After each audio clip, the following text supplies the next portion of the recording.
Halo teman-teman, perkenalkan nama saya Helena Aprilia dari kelas 10 4. Pada kesempatan kali ini saya akan menyampaikan materi tentang isu krusial yang sedang mengancam bumi kita, khususnya Kalimantan Timur, yaitu pemanasan global. Pemanasan global bukan lagi sekedar isu di negara-negara jauh. Fenomena ini sudah terjadi di halaman rumah kita sendiri, di tanah Kalimantan Timur yang kita cintai.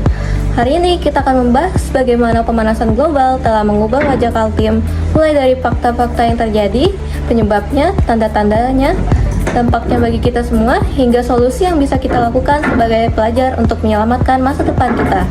Tahukah Anda bahwa Kalimantan Timur kehilangan ratusan ribu hektar hutan akibat kebakaran dan deforestasi setiap tahunnya?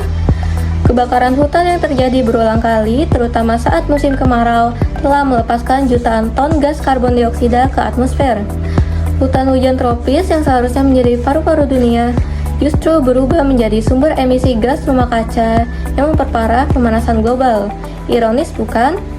Provinsi yang dulunya dikenal dengan kekayaan hutannya kini menjadi kontributor signifikan pemanasan global. Klimatologi menunjukkan bahwa suhu rata-rata di Kalimantan Timur telah meningkat sekitar 0,5 hingga 1 derajat Celcius dalam beberapa dekade terakhir. Ini mungkin terdengar kecil, tapi dampaknya luar biasa. Kita merasakan sendiri.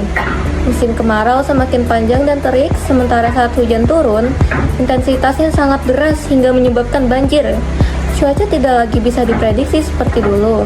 Nelayan dan petani Kaltim kehilangan pola musim yang mereka andalkan selama puluhan tahun.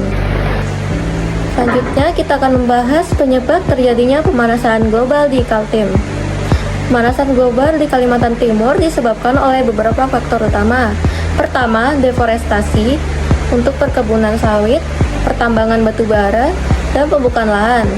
Kedua, kebakaran hutan dan lahan yang sering terjadi, baik akibat faktor alam maupun ulah manusia. Ketiga, pertambangan batu bara yang intensif tidak hanya merusak lahan, tetapi juga menghasilkan emisi karbon tinggi.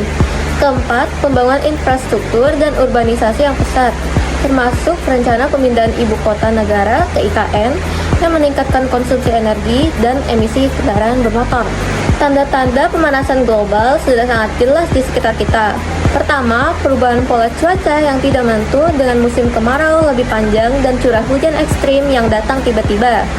Kedua, kekeringan berkepanjangan yang membuat sungai-sungai mengering dan mengganggu pasokan air bersih.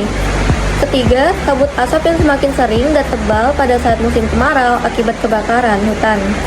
Keempat, banjir yang lebih sering terjadi di kota-kota seperti Samarinda dan Balikpapan. Kelima, perubahan ekosistem dengan punahnya beberapa spesies flora dan fauna endemik Kalimantan seperti orangutan dan bekantan yang kehilangan habitat. Dampaknya bagi lingkungan dan masyarakat. Dampak bagi lingkungan sangat mengkhawatirkan. Keanekaragaman hayati Kaltim terancam punah karena habitat rusak, sungai-sungai mengalami pendangkalan dan pencemaran, kualitas udara memburuk akibat asap kebakaran, tanah yang kaya karbon mengering dan rentan terbakar, serta produktivitas hutan dan lahan menurun drastis. Sementara dampak bagi masyarakat tidak kalah serius. Kesehatan terganggu akibat infeksi saluran pernapasan karena kabut asap, krisis air bersih terutama di daerah pedalaman, hasil panen petani dan nelayan menurun karena cuaca tak menentu, kerugian ekonomi dari kebakaran hutan dan banjir mencapai triliunan rupiah, serta konflik sosial akibat perebutan sumber daya alam yang semakin terbatas. Masyarakat adat dan komunitas lokal yang bergantung pada hutan menjadi pihak yang paling rentan. Sebagai pelajar Kalimantan Timur, kita memiliki peran penting dalam mengatasi pemanasan global. Berikut adalah aksi nyata yang bisa kita lakukan. Pertama, aksi individual. Mulai dari diri sendiri dengan mengurangi penggunaan plastik sekali pakai, menghemat energi listrik di rumah dan di sekolah, memilah sampah organik dan anorganik, menggunakan transportasi umum atau sepeda untuk jarak dekat, serta menanam pohon di lingkungan rumah atau sekolah. Yang kedua, aksi kolektif di sekolah. Membentuk komunitas peduli lingkungan, menyelenggarakan kampanye dan edukasi tentang pemanasan global kepada siswa lain, mengadakan kegiatan penanaman pohon bersama, dan membuat sekolah hijau dengan tanaman dan kompos, serta mengurangi penggunaan kertas dengan memanfaatkan teknologi digital. Aksi advokasi, menggunakan media sosial untuk menyebarkan informasi tentang pemanasan global di Kaltim, membuat petisi atau surat kepada pemerintah daerah tentang perlindungan hutan, berpartisipasi dalam forum-forum lingkungan pemuda, mendokumentasi kondisi lingkungan sekitar sebagai data pendukung, serta menjadi contoh dan inspirasi bagi generasi yang lebih muda. Aksi inovatif, membuat proyek daur ulang sampah menjadi produk bernilai ekonomi, mengembangkan kampanye kreatif tentang lingkungan melalui video, poster, atau lagu, menciptakan inovasi sederhana seperti lubang biopori di sekolah, menggunakan Char Free Day atau Bike to School Day, serta berkolaborasi dengan komunitas lokal dalam program konservasi. Teman-teman, pemanasan global di Kalimantan Timur adalah tantangan nyata yang kita hadapi saat ini.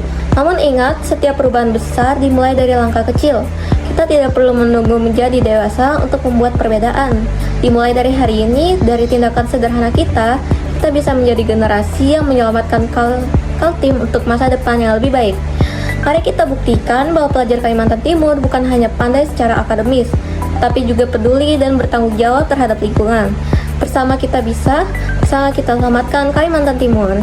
Sekian presentasi dari saya, terima kasih atas perhatiannya.